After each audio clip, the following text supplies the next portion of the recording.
Halo, selamat pagi pemirsa. Kali ini saya sedang berada di Taman Spiritual Watu Perahu. Belakangan ini sering terdengar berita akan adanya festival santet yang akan diadakan di Banyuwangi. Kebetulan sekali saya sedang berada di sini. Untuk itu saya akan bertanya langsung kepada salah satu tokoh yang ada di sini, bagaimana pendapat mereka tentang acara ini. Mari kita langsung temui saja orangnya.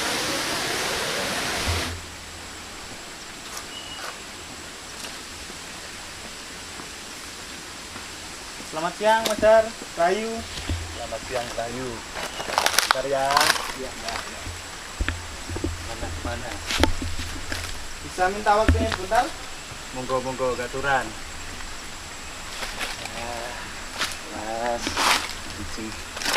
Mas, gimana? Ya. Sebelumnya mohon maaf nih, Pak Darselo. Belakangan ini kan terdengar akan dilaksanakan festival santet yang akan dilaksanakan di Banyuwangi ini. Menurut Pak Darselo sendiri selaku tokoh spiritual di sini, itu bagaimana tanggapannya? Bagi saya perlu dikaji itu ya. Iya. Tentunya kalau festival kan ada panitianya. Iya benar. Ya. Sejauh mana itu para panitia nanti, panitia penyelenggara festival itu ya, kajiannya terhadap santet, ya, dampak psikologisnya terhadap masyarakat nanti seperti apa, edukasinya dari festival itu apa, ya. Iya. Mereka juga harus berhitung ada traumatik, ya, dari peristiwa kalau nggak salah 98 itu ya. Iya. Itu menjadi hal yang sangat mengerikan. Bahkan banyak kejadian itu di luar daerah, bukan di Banyuwangi. Karena dia orang Banyuwangi, banyak yang ketika tetangganya sakit, mereka tuh sudah ada tuduhan-tuduhan lirih dari tetangganya tersebut. Jangan-jangan orang Banyuwangi inilah yang nyantet, kan seperti itu ya. Iya. Menjadi dampak sendiri bagi orang Banyuwangi sendiri, Pak ya. Menjadi dampak luas yang saya rasa itu sangat negatif. Yang barangkali ya, saya kalau kenal itu sama panitianya itu ya, saya pengen tanya saja itu, dampak positifnya apa? Oh iya. Ya, dari perspektif apa positif itu? Ya, dulu luar biasa kok ya, hingga Banyuwangi ini dulu terkenal dengan kota santet, hingga berubah di eranya Bapak Bupati ini ya, hingga menjadi sesuatu yang tidak menakutkan itu. Tidak menakutkan, wisatawan datang ya tanpa harus dengan sesuatu hal yang menghantui, khawatir dengan namanya santet itu. Ya, terus kenapa ini ada perubahan yang saya lihat lebih bagus? Ini kok ada apa itu tadi, festival santet ya, festival santet ya. Saya dulu banyak belajar itu, bukan belajar santetnya tidak ya.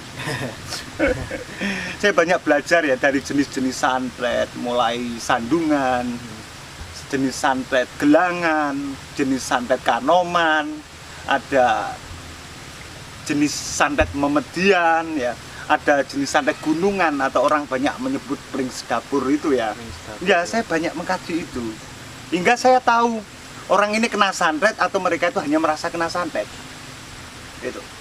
Yang saya khawatirkan dengan adanya festival santet ini ya. Ini virus santetnya yang bahaya. Itu yang dikatakan virusnya, yaitu tadi orang yang sebetulnya tidak kena santet. Karena bisa berpikir kena santet begitu ya? Iya. Ya, menuduh A, menuduh B ya. Apalagi ada orang yang dianggap pinter, mereka berspekulasi lancang. Karena dia mendapatkan petunjuk itu bukan dari laku meditasinya. Ada orang mengeluh, dia menggali informasi dari pasiennya itu misalnya. Terus diperkuat, Anda kena santet misalnya gitu. Ya. Iya, betul. Saya tidak sepakatnya di situ. Dan hanya bagaimana ini ya, ada banyak tokoh agama, tokoh spiritual ini, supaya kalau mereka mampu membuat kepercayaan diri masyarakat, malah sebaliknya itu, supaya mereka ini loh, penangkalnya santet misalnya dengan perilaku yang baik ya, di situ santet misalnya energi negatif ya, kamu dengan beragama yang tertib baik ya, ini kamu sudah tanpa sadar mengakumulasi energi positif, jadi itu sulit dan sebagainya, itu hingga memberi ketenangan seharusnya kepada masyarakat itu. Ya gimana ya, saya nanti ngomong jauh dipikir saya nantang santet enggak. Seandainya itu festival seperti bayangan saya nggak pernah membaca itu ya. Iya. Itu ada festival terus butuh relawan ya untuk sasaran tembak santetnya atau menjadi objek dari peserta festival itu, saya siap menjadi sasaran santet itu. Berarti Ya. Pak Dar sendiri siap untuk mencobanya sendiri ya? Siap menjadi relawan itu, relawan Untuk yang jadi media santetnya orang-orang itu. Ya. Ini maaf ya, dengan kerendahan hati saya, bukan saya itu tidak percaya dengan santet. Saya meremehkan orang yang mempunyai kemampuan menyantet ya. Cuma dengan itu mungkin saya bisa menyampaikan minimalnya ke teman-teman ini ya, Iya. bahwa santet itu tidak hal yang harus ditakuti, tetapi semua itu ada antisipasinya. Jadi saya pengen itu, kalau mungkin dari Anda kenal bantu panitianya itu, nanti kalau butuh objek sasaran santet, saya boleh dicatat itu ya. Dan Langsung saya tidak siap akan ya? mengelak, saya siap untuk berarti menjadi sebenarnya santet itu. sendiri tidak perlu ditakuti sampai seperti itu Pak Dar ya. Harus tahu dulu ini apa namanya sebabnya, karena kan kata Pak Dar sendiri tadi kan ada banyak orang yang sakit dikira kena santet seperti itu. Itu banyak yang terjadi seperti itu. Hingga ini peran yaitu tadi tokoh spiritual, tokoh agama ya. Harus menjelaskan juga berarti ya Iya, santet di itu situ. seperti apa. Walaupun dia tidak memahami tentang santet misalnya di situ.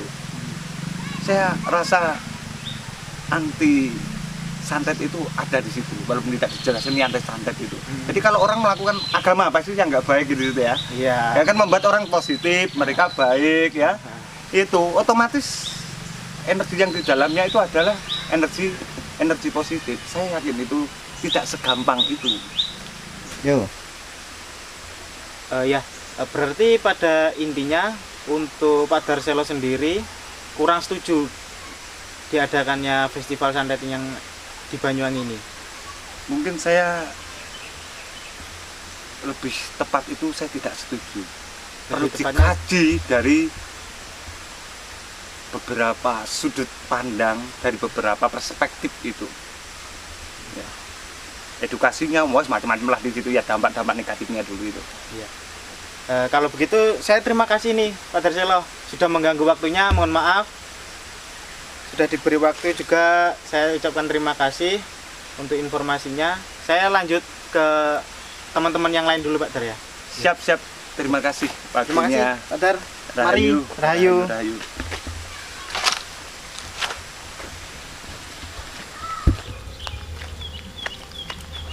Ya itu tadi beberapa pendapat dari tokoh yang ada di sini. Tapi kali ini saya tidak sendirian atau tidak hanya dengan Pak Darselo saja. Ini saya sudah ada janji dengan salah satu tokoh juga, namanya Mas Gani. Ini kita tunggu saja kedatangannya. Tadi sudah telepon, sudah dekat di sini kok katanya. Ya kita tunggu saja.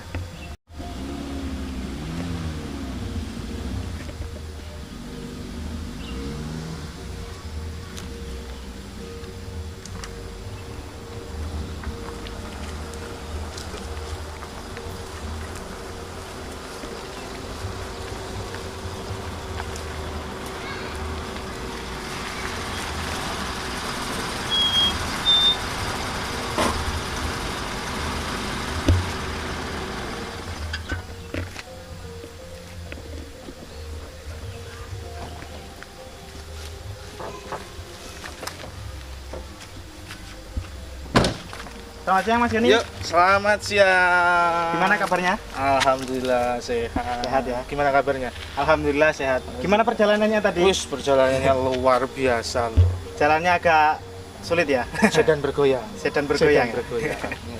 Ya. Gimana? Maaf mengganggu waktunya sebentar ini Mas Gani. Iya, iya, Ada iya. yang mau diobrolin sebentar. Nggih, gimana? Tentang ini loh. Acara festival santet yang akan diadakan di Banyuwangi ini. Oh, iya itu ya. Pendapatnya Mas Gani sendiri gimana? Kan Mas Gani salah satu tokoh spiritual juga ya di Banyuwangi. Saya dukun modern ya. Oh iya. Dukun modern. Dukun modern. Dukun modern ya. Gini. Itu ini ya, Perdunu ya. Iya, Perdunu. Perdunu ya, iya. Saya juga dapat berita itu. Banyak kan beritanya santri itu Perdunu itu ya. Iya. Apa itu perkumpulan apa persatuan itu ya? Persatuan Dukun Nusantara ya. Nusantara. Oh ya, Persatuan Dukun Nusantara. Jadi gini, kalau kita berbicara dari Perdununya sendiri, sebetulnya ada nilai positifnya yang saya lihat ya. Karena saya merasa gimana ya? Saya juga merasa bangga ada orang-orang yang mau menggunakan istilah dukun gitu lah ya. Iya. Karena selama ini itu istilah dukun ini sudah tidak, kayaknya orang itu sudah antipati. Iya, Ya kan, kayaknya takut gitu ya. takut gitu kan. Ah. Diganti dengan istilah paranormal, saman, terus kemudian ahli supranatural kan gitu ya. Iya. Banyak sekali, cenayang, ahli nujum dan sebagainya lah ya. Jadi dengan adanya istilah dukun dalam organisasi yang bernama Perdunu tadi itu nilai positifnya itu saya seneng sebetulnya karena ada yang masih mau menggunakan istilah dukun itu sendiri. Nah, namun yang perlu dipahami adalah harus kita berikan wawasan sakjane iki dukun iki apa sih kan gitu ya artinya. Iya. Nah, termasuk saya buat istilah dukun modern ini tidak sembarangan, tidak asal comot seperti tulisan-tulisan di truk-truk doa ibu ya kan kayak Iya, gitu iya, itu ya. benar. Kutunggu jandamu gitu tidak. Iya. Jadi ada maksud gitu kan. Maka harus dipahami dulu pada masyarakat sebetulnya apa sih itu dukun. Kayak gitu ya. Jadi dukun itu maknanya apa? Artinya apa? Dari dulunya sehingga akhirnya melenceng hingga hari ini ada distorsi tentang makna dukun itu sendiri. Maka dukun itu tidak bisa hanya diidentikan dengan yang tadi itu ya, ketika kita berbicara festival santet itu tidak bisa hanya diidentikan dukun itu mesti ngomong santet gitu ya. Enggak bisa. Iya. Karena dukun itu akhirnya nanti ada dukun manten, ada dukun bayi, Macam-macam sebenarnya. ada macam-macam, dukun calak, dukun balung dan sebagainya. Maka harus dipahami dulu sebetulnya apa sih sebetulnya dukun itu. Dukun itu sendiri ya. Lanjut. Ya. Terus tadi jangan tanya apa tadi festival santet ya. Itu salah satu ini ya, acara yang mau dilaksanakan sama Perdunu itu ya. Itu juga kan santri ya, beberapa kawan-kawan saya bahkan dari Jakarta itu ada beberapa kawan saya yang tanya ke saya gitu. Dikira saya terlibat di dalamnya gitu lah ya gitu kan. Iya. Padahal saya istiqomah konsisten ajak sebagai dukun modern lah. Dukun modern Sebagai saja ya. dukun modern saja gitu. Nah, kalau untuk santet itu begini ya. Saya kok sepertinya kurang sepakat ya kalau ada festival santet di Banyuwangi ini. Jadi begini. Meskipun saya sempat melihat wawancara beberapa pendiri atau pengurusnya Perdunu itu di media sosial bahwa sebetulnya santet yang akan yang akan difestivalkannya adalah santet putih ya, kasarannya seperti itu ya, santet putih. Tapi begini, nama festival santet, bahasa santet sendiri ini sebetulnya sudah riskan untuk di telinga orang-orang Banyuwangi. Iya. Karena orang-orang Banyuwangi ini sudah memiliki traumatik yang luar biasa terhadap isu santet. Iya. Kalau kita lihat, kita flashback di beberapa tahun yang lalu gitu ya. Di beberapa tahun yang lalu. Di sekitar tahun 97 98 itu kan ada isu santet yang menghebohkan, menggegerkan Banyuwangi saat itu. Jadi ada orang ya kan yang menjadi target operasi. Jadi waktu itu kan ada pemburuan dukun-dukun santet kan. Itu ya. Itu banyak yang banyak yang ketakutan. Misalkan namanya Soleh misalkan gitu ya. Ada salah seorang dukun namanya Soleh.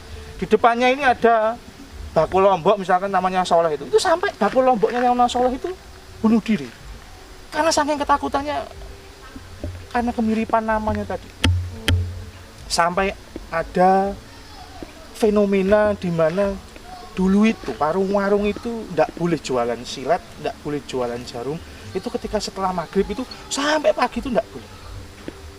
Takutnya dipakai kayak gitu. Khawatirnya banyak sekali traumatik itu. Jadi ngomong santet ini sudah menjadi sebuah traumatik yang menurut saya menjadi traumatik yang luar biasa di apa namanya di masyarakat ya. Banyuwangi, sehingga konstruksi itu ini sudah berapa tahun ini. Konstruksi itu sudah sangat amat kuat. Nah, untuk menghancurkan konstruksi sosial itu tentang santet itu tidak mudah.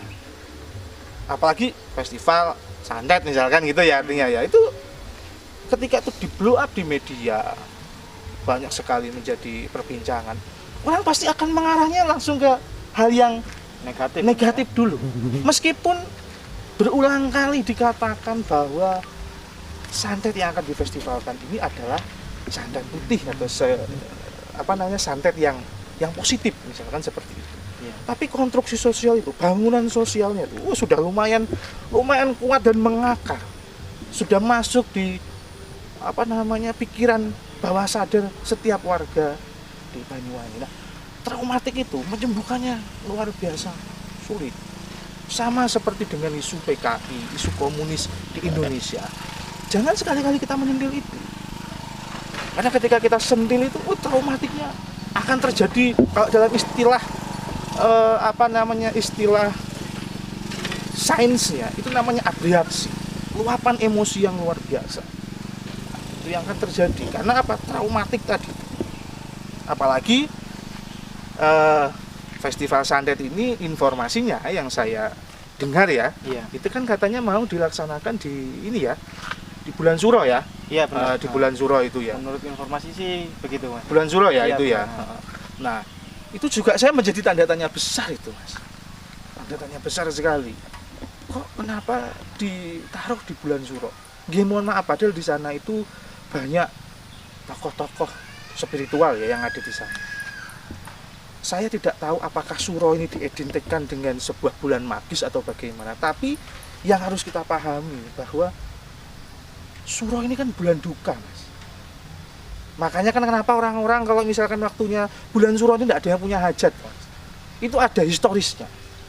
Kenapa akhirnya Suro itu tidak boleh bersolek gitu kan, tidak boleh beratkan duit gawe ramai-ramai, pesta pora, karena bulan Suro ini bulan duka.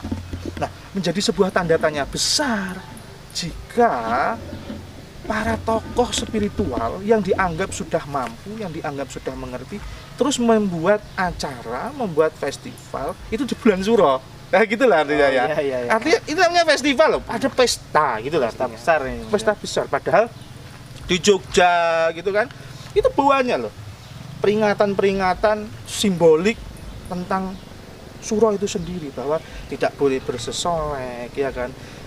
Di sekitar kita saja sudah banyak kan, ya, Suro itu sudah sepi, kita tidak ada, kondangan itu tidak ada kan gitu kan. Hajatan nggak ya. ada. Nah, itu dia. Nah, ini kenapa para tokoh-tokoh yang menurut saya ini pasti mengerti tentang histori ini, kok justru malah memilih Suro. Nah, ini kan bagi saya menjadi hal yang aneh gitu, Mas. Karena bulan Suro ini bulan duka, bukan bulan magis loh ya. Bulan Suro ini bulan duka, gitu lah artinya. Jangan dikait-kaitkan dengan hal-hal yang akhirnya tidak memberdayakan lah. Makanya kalau moto saya di Dukun Modern itu, saya juga punya misi, Mas, ikut mencerdaskan kehidupan bangsa, Mas. Oh, iya.